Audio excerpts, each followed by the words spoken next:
दोस्तों, जैसा कि आपने देखा होगा कि जब भी आप किसी फिजिशियन के पास या डॉक्टर के पास विजिट करते हैं, तो वह आपकी जीभ अवश्य देखता है। निश्चित रूप से हमारे शरीर में जीभ एक ऐसा पार्ट है, जिसको देखकर बहुत सारी बीमारियों का पता लगाया जा सकता है। तो दोस्तों, ये वीडियो थोड़ा लंबा होगा क्योंकि बहुत सारी ऐसी कंडीशंस हैं, जिनका पता केवल जीभ को देखकर ही लगाया जा सकता है। तो आइए हम उसकी चर्चा करते हैं। सबसे पहला है साइज़। टंग साइज़ में बड़ी हो सकती है या साइज़ में छोटी हो सकती है। मतलब कि जितनी नॉर्मल जो टंग होती है, उससे बड़ी दिखाई दे या छोटी दिखाई दे। तो जब बड़ी दिखाई देती है, उसको हम मैक्रोग्लोसिया कहते हैं। ग्लोसिया माने टंग से रिलेटेड है और मैक्रो माने बड़ा। तो यदि टंग का साइज़ बड़ा है, इसमें टंग का साइज़ अचानक से बड़ा हो जाना और बहुत लंबे समय तक या क्रोनिक डिजीज़ में या बचपन से ही बड़ा होना, दोनों कंडीशन में अंतर है।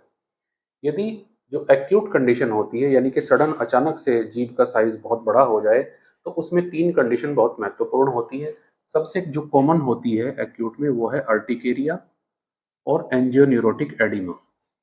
कोई भी allergic reaction, sudden allergic reaction किसी मेडिसिन से, किसी और कारण से, पोलन से, कोई भी एलर्जन जो होता है, जब उसकी रिएक्शन हाइपर सेंसिटिव होती है, तो अचानक से जीभ स्वेल हो जाती है। किसी किसी के होंठ भी स्वेल हो जाते हैं, आंखों के नीचे भी स्वेलिंग आ जाती है। तो उसको एंजियोन्यूरोटिक ओडिमा कहते हैं। और अर्टिकेरिया बेसिकली जगह जगह पर वो पैचेस का बन जाना। तो अर्टिकेरिया, एंजियोन्यूरोटिक ओडिमा और इन्फ्लामेशन, या किसी प्रकार का कोई भी इन्फ्लामेटरी कंडीशन होती है, तो उसमें इसका साइज बढ़ जाता है, जो कि एक्यूट कंडीशन है। क्रोनिक कंडीशन जैसे कि बहुत लंबे समय तक होने वाली, इसमें मिक्सोडिमा, और मिक्सोडिमा का मतलब है जो हाइपोथायरॉयडिज्म, यानी कि थायराइड की जो हाइपो एक्टिविटी है, कम हो जाना, उसमें मिक्सोडिमा में भी इसका साइज बड़ा होता है। दूसरे है क्रिटिनिज्म, ये भी थायराइड ग्लैंड से ही संबंधित होती है, जिसमें बौनापन जो होता है। तो क्रिटिनिज्म यानी कि बौनापन, इसमें समस्या उत्पन्न होती है। उसके बाद एक्रोमिगेली। एक्रोमिगेली पिट्यूटरी ग्लैंड के सिक्रीशन से जब ग्रोथ हार्मोन बहुत ज़्यादा हो जाता है, तो उस व्यक्ति का फेस, हाथ और टंग ये नॉर्मल प्रोपोर्शन से बड़े होते हैं। न्यूरोफाइब्रोमेटोसिस, ये भी एक डिजीज होती है, इसमें भी इसका साइज बढ़ जाता है। और जीभ के ऊपर बहुत सारे लिम्फेटिक मस्कुलर टिश्यू का बढ़ जाना, इसके भी वजह से भी जीभ बड़ी दिखाई देती है। एमाइलोइडोसिस एक कंडीशन होती है। और आर्टरियोवेनस मालफॉर्मेशंस, जो जीभ में आर्टेरियल और वेनस जो सिस्टम होता है, यदि वो एंगोज्ड हो जाए, तो उसमें भी जीभ का साइज बड़ा दिखाई देता है। तो ये कुछ कारण हुए जिसमें जीभ का साइज बड़ा होता है। फिर दूसरे कारण हैं जिनमें जीभ का साइज छोटा हो जाता है। जैसे कि किसी कारण से जीभ में जो नर्व सप्लाई है, उसमें कोई बाधा आ जाए, तो वहाँ पे जीभ का साइज, जीभ में शुष्कता उत्पन्न हो जाती है। इसके अलावा हाइपरथायरॉयडिज्म, यानी कि थायराइड का बढ़ जाना, थायराइड सिक्रेशन का, और बहुत सारी न्यूट्रिशनल डेफिशिएंसी। हमारी न्यूट्रिशनल डेफिशिएंसी हो जाना, या तो कम खा रहे हैं या इंटेस्टाइन में डाइजेशन नहीं हो रहा है, दोनों कंडीशन में न्यूट्रिशनल डेफिशिएंसीज हो जाया करती हैं। तो इसमें मुख्यतया है आयरन डेफिशिएंसी है, विटामिन बी 12 की डेफिशिएंसी है, ये कॉमनेस्ट देखी जाती है। तो इन कारणों से जो जीभ है वो छोटी हो जाती है, माइक्रोग्लोसिया हो जाता है। अब साइज के बाद दूसरा महत्वपूर्ण चीज आती है, वो है कलर। यानी कि जीभ का जो एक कलर होता है नॉर्मल, जो रेडिश होता है, उसमें चेंज आ जाना। तो सबसे पहले जो कॉमनेस्ट है वो है पेल। यदि जीभ पेल हो जाती है, तो ऐसे पर्सन जिनमें एनीमिया होता है, यानी कि हीमोग्लोबिन कम हो जाता है, खून की कमी हो जाती है, उस कंडीशन में जीभ पेल दिखाई देगी। तो एनीमिया को जब भी हम देखते हैं, तो जीभ देखेंगे तो वो पेल दिखाई देगी। उसके बाद ब्लू, जीभ का ब्लू हो जाना, ये साइनोसिस का लक्षण होता है। और ये सेंट्रल साइनोसिस कहते हैं। जो पेरिफेरल साइनोसिस होती है, दो तरीके की साइनोसिस होती है। तो सेंट्रल साइनोसिस में, हार्ट के कारण से उत्पन्न होने वाली साइनोसिस में, जीभ का जो कलर है वो ब्लू हो जाता है, क्योंकि वहां पे ब्लड की सप्लाई, आर्टेरियल सप्लाई डाउन हो जाती है। यदि यह डीप रेड हो जाए, तो डीप रेड किस कंडीशन में होती है? एक्यूट और क्रॉनिक इन्फ्लामेशन, किसी प्रकार का इन्फेक्शन हो जाने की कंडीशन में ये होती है। विटामिन बी 12 की डेफिशिएंसी में, पिलेग्रा, स्कारलेट फीवर, स्कारलेट फीवर एक कंडीशन होती है जिसमें कि स्ट्रॉबेरी कलर की जीभ हो जाती है। इसके बाद ब्राउन कलर, यदि जीभ का कलर ब्राउन है तो जो लेट केस यूरेमिया के होते हैं, यूरेमिया यानी कि ब्लड में यूरिया का बढ़ जाना, और किडनी डिजीज से संबंधित ये एक ऐसी कंडीशन होती है कि यदि आप ऐसे पेशेंट्स की जीभ देखते हैं तो आप देखते ही उसको पहचान जाते हैं कि yes something is wrong with the kidney और यहाँ पे यूरिया बढ़ रहा है। तो इसको पैरट टंग कहते हैं बेसिकली यूरेमिया में, या फिर इंटेस्टाइनल ऑब्स्ट्रक्शन में भी ब्राउन टंग देखने को मिलती है। इसके बाद मैजेंटा कलर, मैजेंटा कलर की जो टंग होती है वो राइबोफ्लेविन डेफिशिएंसी में होती है, ये भी विटामिन बी का ही एक प्रकार है। उसके बाद ब्लैक हेयरी टंग, एक्चुअली हेयर नहीं होते हैं बट कुछ ग्रोथ जैसे यहाँ पे बन जाती है जो ब्लैकिश होती हैं। इसमें क्या है, हाइपरट्रोफीड एंड मैटिड पेपिला, जो जीभ के ऊपर बहुत सारे पेपिला पेपिली होती हैं उनमें हाइपरट्रॉफी हो जाना, स्वेलिंग आ जाना और मैटिड हो जाना, आपस में उनका मिल जाना, तो वो हेयरी जैसे स्ट्रक्चर लगती है। और पर्टिकुलरली स्मोकर्स और जो एंटीबायोटिक्स का सेवन करने के पश्चात इस प्रकार की कंडीशन देखने को मिलती है। तो ये कुछ कलर से संबंधित, जीभ के कलर से संबंधित ये बातें यहाँ पे बताई। इसके बाद आता है जीभ के ऊपर फर या कोटिंग होना, यानी कि जो जीभ है उसके ऊपर मैल का जमना। तो ये दो कंडीशंस होती हैं, एक तो फर्ड टंग कहते हैं और दूसरी कोटिंग हम इसको कहते हैं। इसको थोड़ा सा आइए समझते हैं। देखिए फर टंग किसको कहते हैं, जब ये जो थिक व्हाइट और ग्रे लेयर बन जाती है, जब टंग के ऊपर थिक व्हाइट और ग्रे लेयर बन जाती है उसको हम फरिंग कहते हैं या फर्ड टंग कहते हैं। और यह मुख्यतया फीवर्स में देखने को मिलती है। जैसे सपोज टाइफॉइड फीवर है, तो टाइफॉइड फीवर में जो पहला सप्ताह होता है उसमें ये टंग पूरी फर्ड मिलती है, और फिर बाद में क्या है कि इसके टिप और साइड धीरे धीरे क्लियर हो जाते हैं और बीच में एक फर जैसे बनी रह जाती है बाद में। दूसरा, और भी जो टॉक्सिमिक कंडीशंस होती हैं उसमें भी फर्ड टंग देखने को मिलती है। कोटिंग किसको कहते हैं, देखिए थिक और dry brown crust, thick dry brown crust को हम कोटिंग कहते हैं। ये टंग की बेसिकली कोटिंग है, तो दोनों में हमको डिफरेंस समझना चाहिए। एक्यूट गैस्ट्राइटिस या एंट्राइटिस, गैस्ट्रोएंट्राइटिस बहुत कॉमन होती है एक पर्टिकुलर सीजन में। यहाँ पे टंग जो है वो हैविली कोटेड मिलती है, टंग की जो कोटिंग है वो हैविली कोटेड मिलती है। क्रोनिक गैस्ट्राइटिस, बहुत लंबे समय तक होने वाली गैस्ट्राइटिस और सिरोसिस ऑफ लीवर में जो कोटिंग है वो थिन होती है, पेल होती है, टंग फ्लैबी होती है, लार्ज होती है, इसकी टिप ब्रॉड होती है और इंडेंटेड एज होते हैं, एज इंडेंटेड होते हैं और ब्रॉड टिप, टिप थोड़ी ब्रॉड हो जाती है। ये क्रोनिक गैस्ट्राइटिस और सिरोसिस ऑफ लीवर का संकेत देती है। इसके बाद हाइपरक्लोरहाइड्रिया यानी कि स्टमक में HCl का अधिक सिक्रेशन। डायबिटीज के जो पेशेंट्स होते हैं उसमें टिप और एजिस जो हैं वो रेड होते हैं और व्हाइट कोटिंग सेंटर में होती है, सेंटर में व्हाइट कोटिंग होती है और टिप एंड एजेस वो रेड होते हैं और इसके ऊपर ब्राइट रेड कलर के पेपिला देखे जा सकते हैं जो कि नॉर्मली विजिबल उतने नहीं होते हैं। एक्यूट अपेंडिसाइटिस की प्रारंभिक अवस्था में नॉर्मल टंग होती है और बाद में धीरे धीरे करके वो कोटेड हो जाती है। कोटिंग में आगे जो टॉक्सिक सब्सटेंसेस होते हैं उनके एब्जॉर्प्शन से टंग कोटेड हो जाती है और इसमें कॉन्स्टिपेशन एक महत्वपूर्ण इशू है। ऐसे पेशेंट जिनको कॉन्स्टिपेशन होता है उनकी टंग कोटेड रहती है और साथ ही साथ कुछ इन्फेक्शंस में भी, डिस्टेंट इन्फेक्शन जैसे कि इवन किडनी के इन्फेक्शन, पाइलाइटिस आदि, साइनोसाइटिस, इसमें भी टंग कोटेड देखने को मिलती है।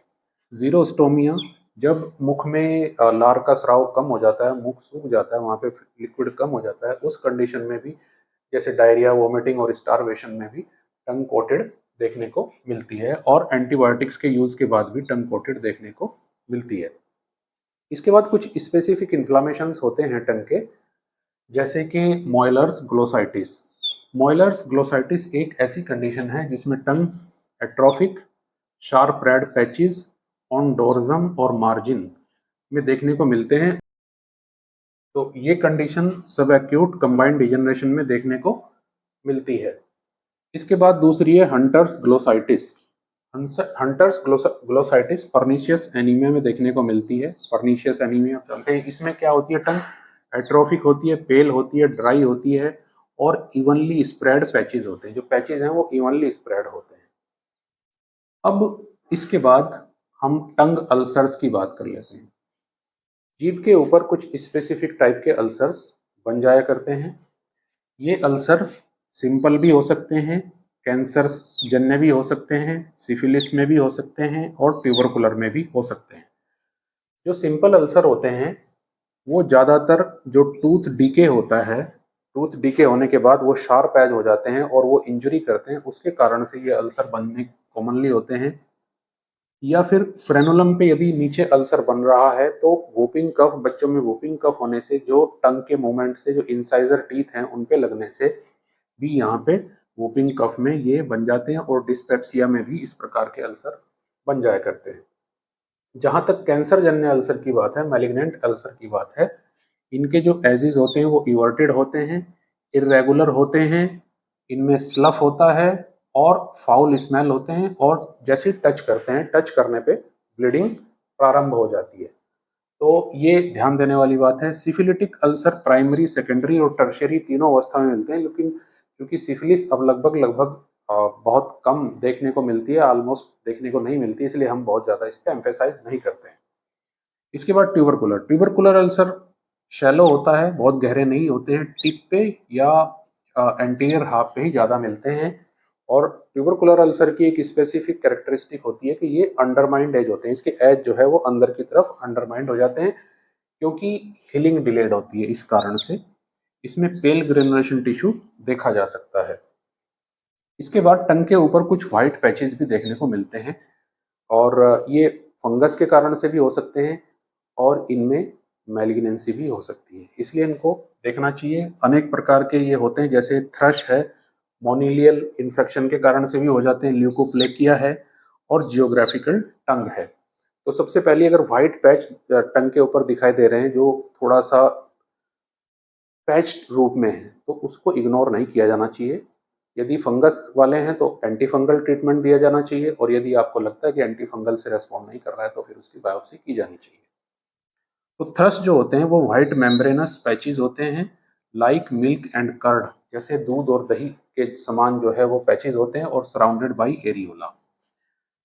जो ल्यूकोप्लेकिया हैं वो फ्लैट होते हैं, व्हाइट रेस्ड पैचेस होते हैं और ये मैलिग्नेंट भी हो सकते हैं, फंगस भी हो सकते हैं और हमको साथ ही साथ लाइकन प्लेनस भी देखना चाहिए कि कहीं ये एक स्किन से संबंधित या म्यूकस मेम्ब्रेन से संबंधित डिजीज लाइकन प्लेनस तो नहीं है। जियोग्राफिकल टंग, जिसको हम मैप्ड टंग भी कहते हैं, इसमें सर्कुलर पैचेस पाए जाते हैं और ये सराउंडेड बाई ग्रे इपिथेलियम ये होते हैं। तो इस प्रकार से ये पैचेस को भी देखना चाहिए, अल्सर्स को भी देखना चाहिए और फर्ड और कोटिंग को भी देखना चाहिए। दोस्तों, टंग में कुछ फिशर्स भी हो जाते हैं, क्रैक्स भी हो जाते हैं अलग अलग जगहों पर, वो अल्सर से अलग होते हैं, अल्सर तो बहुत गहरा होता है।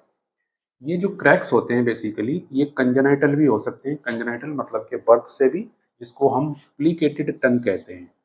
और ये कुछ थिक और डीप फिशर्स होते हैं जो इरेगुलरली क्रॉस करते हैं टंग को, इनका बहुत अधिक सिग्निफिकेंस नहीं होता है क्योंकि ऐसे कोई पर्टिकुलरली किसी डिजीज के साथ एसोसिएटेड नहीं होते हैं।